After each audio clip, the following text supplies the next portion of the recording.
And roll around, sitting on dubs, can't lie, I was high on shrubs, cooling in my Escalade. Man, I'm paid, I got it made. Take me to your special place. Close your eyes, show me your face. I'm gonna piss on it. You're watching KC Sports Talk with Sergeant King, 6.5 miles southeast of the Kansas City Airport in the northernmost part of Kansas City. Joined with Fabian. Hi there. Yep. And today we're going to talk about a little bit on the recent All-Star Game festivities, what happened, some of the reaction stuff from Yankees fans to the Royals booing Robinson Cano at the Home Run Derby. And then we're going to talk about where we go from here, and especially where I want us to go from here. First off, the All-Star festivities, you and I went down to the, what was it, Fan Fest, something like that, and I thought it brought back a lot of memories. In case you don't know, from the time the stadium was built, and it was just almost done, and I hadn't played any games there. My dad took me down the field. Right. We were just visiting. It seemed like we was the only people in the stadium, and I was like 5 or 6 years old, and I remember running the bases. I still remember sliding into third base, thinking it had to have been home base because it just seemed like I was running so far. And then some guy that worked out there, he made us get off the field and go home or whatever, you know. But then I would. My mom made uniforms very well, and I'd always have a Royals uniform complete. And we went to a lot of ball games, and we sit out in right field, and Marty Patton and Doug Bird would always give me baseballs, and I was hoping to see one of those guys back then, you know, at the event, but they weren't there. But it was a really good event. I think it was really, really good for Kansas City. Now, on the there was an article in the KC Star by Yale T. Abuhaka, and he wasn't being the one that was negative. He was just reposting some of the stuff that was on some Yankees fans' websites. Things like, where are we at here? No, I had it on here. Here we go. Yankees fans rip KC for booing Cano. It says, Kansas City finally has something to feel good about and look forward to, and what do? Make complete fools out of themselves. Also, absolutely disgusting. Kansas City is disgraceful. And then another one says, what a sickening display. And I'll stop there. You may not recall this, but back when Curt Schilling pitched for the Red Sox, Red Sox came back from 3-0 and beat him. And I remember, I think it was Curt Schilling pitching. Well, Patrick Martinez? Or somebody was covering. It was a ground ball to the right side. The pitcher was covering first base. Got the ball. Was going to tag. What's his name? Alex Rodriguez. Alex Rodriguez swatted the ball out of his glove. The ref first, and then Derek Dieter came at least around the third, but if not, all the way to home plate. Yeah, one or the other, you know. I can remember that. And once the the umpires got together and saw that, you know, and made the right call, there was Yankees fans were throwing beer bottles on the field, garbage, anything you could think of. So I don't want to hear from no low-life gutter trash rat that there's that booing if you're in Kansas City Stadium, a freaking Yankee makes you low class. Kiss my rear end. All right, that's all I got to say about that. All right. Overall, I think it was great for the city. And here's where the central point I want to make in our whole video today is that Kansas City's proven that it is a baseball town. Okay. Once again, the issue is spending money for the proper talent that we need. Now, a lot of people talk about Melky Cabrera, the Bautista that's for Toronto, Johnny Damon, all those guys. I'm not as bent out of shape about those guys leaving as I am is the fact that we don't have any pitching. All right. I mean, I don't understand. I mean, David Glass is a very rich owner. I mean, shouldn't he have some money to spend on the big guys pitching? He does. And but why didn't he want to use it, though? Well, here's the deal. We're going to kind of go in that direction. Now, would I like to have Melky Cabrera? Yes. They traded for Jonathan Sanchez, who was just completed a year where he had already had an injury, right? 2 years prior to that, he was good to go. Then he had the arm injury. Now he's in Kansas City, and he needs to leave Kansas City. But you're not here's the bottom line. In order to win in baseball, you must have pitching, okay? Pitching wins in baseball. I've already broke out stats before that shows that pitching alone can take you to the playoffs. The playoff teams' ERA have been amongst the highest in the league every year for the past 5 years, probably historically. I think the All-Star game made a perfect example of how you win the game. I mean, look at Oh, the yeah. shutout. I mean, The one team, and there's a few ways to call that game. One is, the National League got out in front. They started hitting the ball right off the bat, putting some runs on the board, got way out front, and it was kind of lights out. But they did not allow any runs, and you cannot win if you don't at least score one. All right, their pitching shut them down. But being on the fact that Kansas City is a baseball town, and fans will come out and watch baseball and spend their hard-earned dollar. All right. Now that all that's said and done, all right, David Glass, there's one or two things I want to see. I either want him to start stating publicly and doing it that, yes, he's going to go out and go after bona fide, high-dollar, free agent pitchers. By the way, we need two, all right? Now, I wouldn't say that if we had some stud muffins coming up to the minor leagues, but take notes, all right? We don't. We don't have stud muffins coming up in the minor leagues. Now, Everett Tieford, I didn't pull up his stats on MajorLeague.com, but he's been no dominant pitcher whatsoever, all right, when he's been up here, all right? He is, however, leading the Omaha Royals with looks like a 1.09 ERA in 6 starts, okay? But he's 28 years old, all right? He's been up here a little bit, all right? who is it again? Everett Tieford, okay?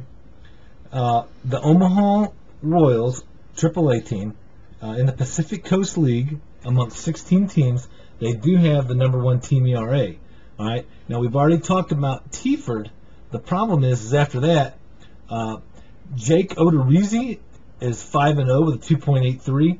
He was I don't think he was on the radar like during spring training to be a dominant pitcher, but with some injuries and this and that, he may turn out to be an all right major league pitcher. I mean, you might think he might be a September call-up. I mean, he might be there. Right. But September call-ups are great. They can call me up in September, but I need to be go up there and look like somebody that might be able to hit 300 for the next 10 years. You know what I'm saying? Yeah. Well, Okay. I'm not saying he's not going to do well at the major leagues, but I'm just not sold that he is. But other than that, on that ball club, with about 2.6 ERA and like 7 or 8 starts, I didn't write down his stats, is Doug Davis. The reason I didn't write down his stats, he's 35 years old. All right? 35 years old. Okay?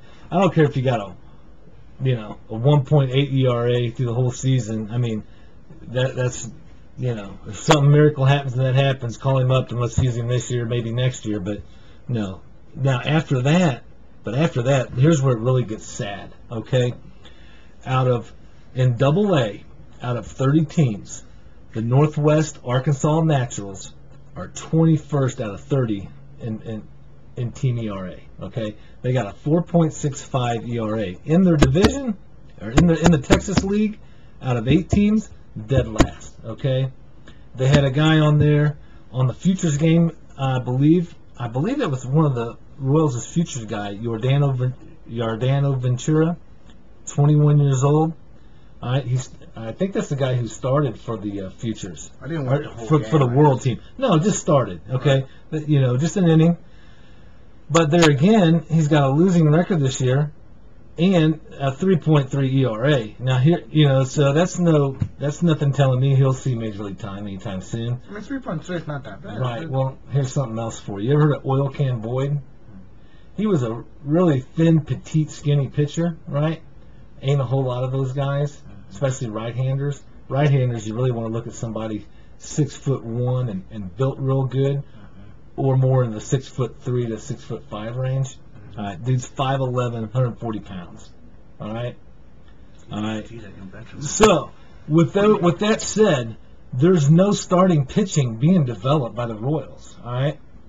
With that, David Glass is going to have to either buck up and do what they call in America is take risk.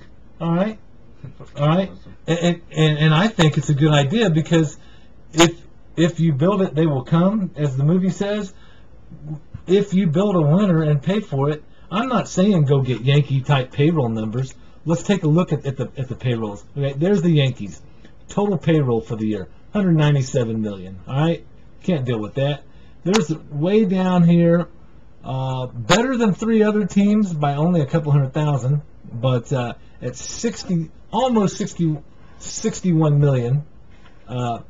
Is the Royals. All right, you got Houston, who's going to go over to the American League West next year and just get annihilated, probably lose 110 games. Mainly they can compete against Oakland and against, Seattle. Oakland and San Diego are your bottom 2 teams in ERA. All right, or not in ERA, but in total team payroll. But there's your Royals at 60 grand. Only 3 teams, or 60 million. Only 3 teams cheaper than the Royals. Now look at the Washington Nationals. They're first place in the Eastern Conference. I mean the Eastern. Right. Look how much they spent. I do know one thing. They got at least one ace on that team. One bona fide ace. An ace is a dominant starting pitcher. Right. Steven Strasburg. All right. What about Gil Gonzalez? Hey, if he's a dominant pitcher, yeah. Oh, God, hey, yes. Pitching wins in baseball, bro. Right. That's what I'm saying. Obviously, they drafted Strasburg. You can't really give him credit for developing him, especially since he already had to have a surgery. But he was in my opinion, he was major league ready the day he graduated, all right, from college, or the day he was drafted. But so with the Royals situation though, they are going to win. They're going to have to go out and spend the money. And David Glass, the city. I mean, if I won the lottery and it was enough to buy the Kansas City Star or one of these radio stations, I prefer the Star because I can put it in print every day. There'd be something hard on that dude every day. Okay, what exactly is David Glass own? I mean, I know he's like he's the CEO of the Royals, all right, part of the Glass Group. Right, but what else is it other than Walmart and all that stuff? Royals. After everything, and with the welfare deal, with the salary cap, structure for the baseball, it would be all politics and stuff, and a lot of payoffs and this and that. But it's garbage because unless you like to be able to buy a team, to buy a chance at the playoffs, right. I think that's total garbage. It's anti-American sports. Okay, I'm not saying it's anti-business, but for sports, if you can go out and buy a playoff team, basically.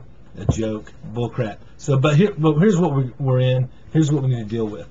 David Glass needs to be ran out of town if he's not willing to spend about $30 million on 2 pitchers, or somewhere in that area.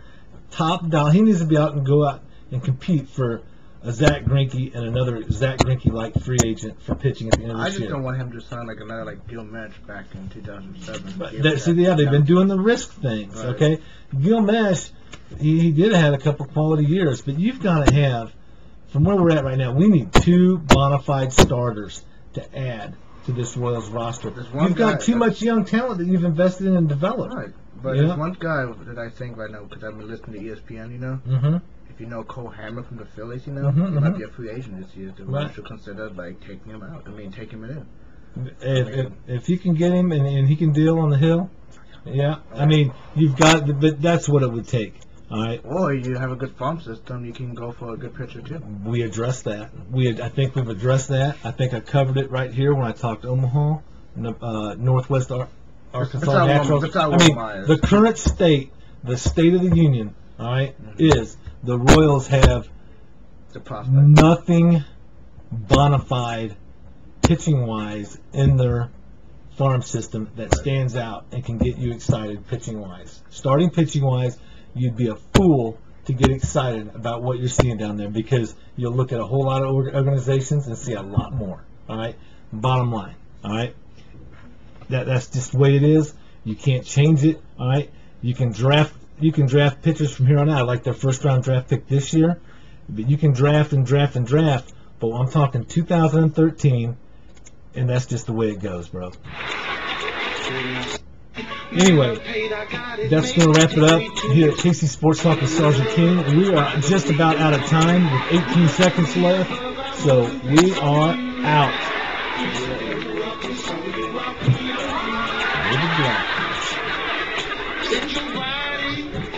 Your body